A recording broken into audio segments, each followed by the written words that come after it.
তোমরা কি জানো ভূত চতুর্দশীর দিন রাতে কেন 14 প্রদীপ জ্বালানো হয়?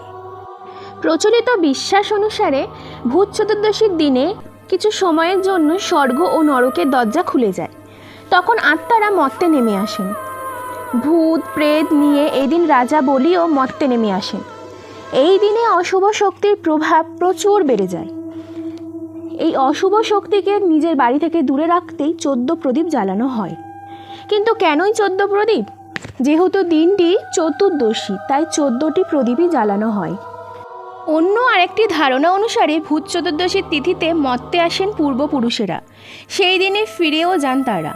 অমাবস্যার আগের দিন রাতে অন্ধকারে তাদের পথ দেখাতে 14টি প্রদীপ জ্বালানো হয়। যে বাড়িতে 14টি প্রদীপ জ্বালানো হয় মনে করা হয় সেই বাড়ির লোকেরা তাদের পূর্বপুরুষদের ভুলে যায়নি।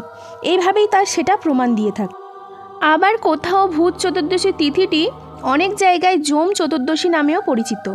এই দিনে যমরাজের নামে একটি প্রদীপ জ্বালানো হয় যাতে অকাল মৃত্যু হয় না। পদ্মপুরাণে বলা হয়েছে ভূত চতুর্দশীতে গঙ্গা স্নান করলে নরক যন্ত্রণা কম সহ্য করতে হয়। তোমরা কি এই কাহিনীটা আগে থেকে জানতে? যদি জেনে থাকো অবশ্যই কমেন্টে জানিও। আর তোমাদের ওখানে ভূত চতুর্দশী বলে না যম চতুর্দশী বলে?